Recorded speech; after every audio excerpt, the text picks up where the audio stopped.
حضرت ابراہیم مہمان نواز بڑے تھے، سخی بڑے تھے۔ حضرت ابراہیم علیہ السلام کے بارے میں نبی پاک صلی اللہ تعالیٰ علیہ وسلم نے فرمایا، سب سے پہلے جس بندے نے کسی کی مہمان نوازی کی تھی نا، وہ حضرت ابراہیم علیہ السلام ہے۔ اس کا ایک معنی علماء نے یہ بھی اس حدیث کا بیان کیا کہ جس نے سونی کر کے، مسجہ کر کے، خوبصورت کر کے، تیار کر کے، عزت کے ساتھ، آنر کے ساتھ کسی مہمان کو سب سے پہلے کسی نے اس اہتمام سے کھانا کھلایا، وہ حضرت ابراہیم علیہ السلام ہے۔ زبردست مہمان نواز تھے، زبردست۔ اپنے گھر کے 4 دروازے بنائے ہوئے تھے، 4، اور فرماتے تھے میری خواہش ہے کہ چاروں طرف سے مہمان آئیں، روٹیاں پکتی رہیں، دنیا کھاتی رہے، دنیا آوے کھا کھا جاوے، راضی ہوئے بلا، آئیں لوگ کھائیں، یہ میری خواہش ہے۔ روٹی کھلاؤ، روٹی کھلاؤ، روٹی کھلاؤ، لنگر کھلاؤ۔ حضور صلی اللہ علیہ وسلم سے پوچھا گیا، یا رسول اللہ بہترین مسلمان کون ہے؟ تو حضور نے فرمایا جو سلام لینے میں پہل کرے اور کھانا زیادہ کھلائے، کھانا کھلائے، جس کا مزاج ہو کھانا کھلانے کا، طبیعت ہو کھانا کھلانے۔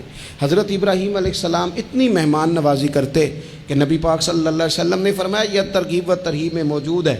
حضور علیہ السلام نے فرمایا کہ اللہ تعالیٰ نے حضرت ابراہیم علیہ السلام سے ایک دفعہ فرمایا، ابراہیم یہ جو آپ کو اپنا خلیل بنایا ہے نا، یہ اس لیے بنایا ہے کہ آپ کے دل مخلوق کے حق میں بڑے نرم ہیں، آپ مہمان نوازی بڑی کرتے ہیں، اور کبھی کبھی مشکل حالات ہوتے ہیں نا، ٹف حالات، ان میں بھی مہمان نوازی کرتے، ان میں بھی پانی پلاتے، کھانا کھلاتے، لوگوں کو اس دور کی ضروریات کے مطابق لوگوں کو دیکھتے۔ ہمارے نا پورا باب ہے حدیث پاک میں، بخاری مسلم میں، کہ بندہ ہمیشہ دل کا غنی ہوتا ہے۔ دلوں میں کبھی گنجائش بن جائے نا، دلوں میں، تو جیبوں میں بھی اللہ بنا ہی دیتا ہے۔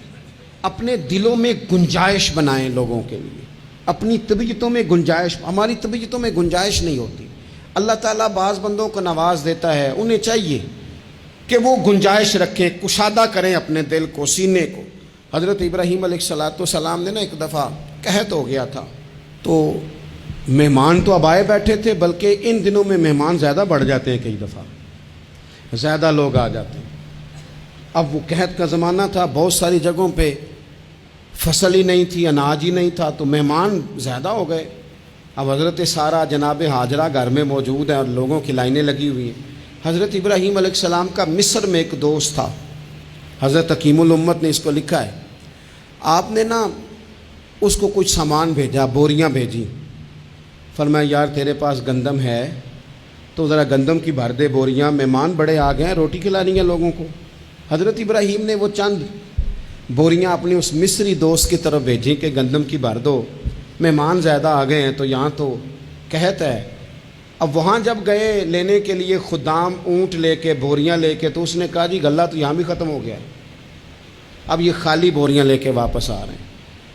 اب ان جانے والے خدام کو بھی پتہ تھا، جو قریب رہنے والے ہوتے ہیں وہ خانقاہوں کے، آستانوں کے، مدارس کے، مراکز کے مزاج سے بھی آگاہ ہو جاتے ہیں۔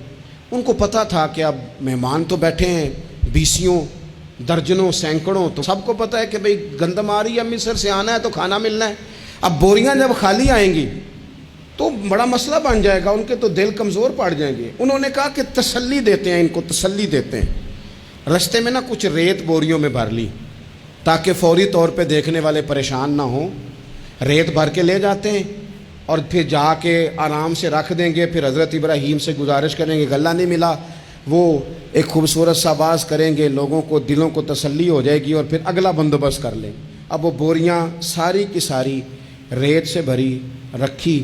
حضرت مفتی احمد یار خان صاحب رحمۃ اللہ علیہ نے لکھا ہے کہ وہ بوریاں لا کے جب لوگوں نے آتے دیکھی بوریاں، تو طبیعت لوگوں کی کئی دنوں کا کھانا نہیں کھایا تھا، حشاش بشاش ہو گئیں، بچے، بوڑھے، بیمار، سبھی کے دل تسلی میں آ گئے کہ آج کھانا ملے گا۔ بوریاں ایک کونے میں رکھ دیں۔ حضرت ابراہیم آرام فرما تھے کہیں، یا کسی ذکر و فکر کی مصروفیت میں مشغول تھے، ظاہراً انہیں بتایا نہ گیا۔ اب وہ جہاں گندم رکھی جاتی تھی وہاں جا کے وہ ریت کی بوریاں رکھ دیں۔ وہ خدام وہاں سے ہٹ گئے چونکہ وہ گھر کا حصہ تھا۔ اب جناب ہاجرہ حضرت سارہ اٹھیں، ریت والی بوریاں جب کھولیں تو بہترین گندم نکلی اندر سے۔ اللہ تعالیٰ جب رزق دیتا ہے تو پھر بغیر اور واللہ خیر الرازقین، بہترین رزق دینے والا اللہ ہے، سب سے بہتر رزق دینے والا۔ وہ کھولا ان کو، بہترین گندم نکلی، انہوں نے فوراً کنیزیں جو تھیں ان کو بلایا، گندم پیس لی گئی، اسی وقت کھانا پکنے لگا۔ حضرت ابراہیم تشریف لائے، کھانا چل رہا ہے، لوگ لنگر کھا رہے ہیں۔ اب وہ خدام بھی پریشان تھے کہ بھئی ہم تو لائے تھے ریت، یہ گندم کیسے آ گئی؟ حضرت سارہ اور جناب ہاجرہ قریب آئیں تو خواتین بعض اوقات گھر والوں کو گائیڈ کرتی ہیں کہ یہ والی سبزی بڑی اچھی تھی، یہ والے چاول بڑے اچھے ہیں، یہ جو گندم آپ لائیں یہ بڑی اچھی ہے۔ تو وہ تھوڑی سی گندم ہاتھ میں پکڑی جناب ہاجرہ نے، جناب سارہ نے، حضرت ابراہیم کے سامنے کر کے کہا یہ جو آپ کا مصری یار ہے نا، یہ جو مصری یار نے گندم بھیجی ہے نا، مصری یار نے، کیا بات ہے، خوشبو بھی اعلیٰ ہے، پکانے میں بھی اچھی ہے، 2 لقمے روٹی کے چکے ہیں، ذائقہ بھی کمال ہے، یہ جو آپ کا مصری یار ہے۔ حضرت ابراہیم کہنے لگے چپ کر جا، یہ مصری یار نے نہیں بھیجی، یہ میرے عرشی یار نے بھیجی ہے۔ وَاتَّخَذَ اللَّهُ إِبْرَاهِيمَ خَلِيلًا، وہ جس نے کہا ہے نا ہم نے ابراہیم کو گہرا دوست بنا لیا ہے، یہ اس نے بھیجی ہیں۔ اس کو پتا تھا کہ جناب خلیل نے کوئی ذات کے لیے نہیں منگائی، اسی کی مخلوق کے لیے منگائی ہے، تو یہ عرشی یار نے بھیجی ہیں، عرشی یار نے۔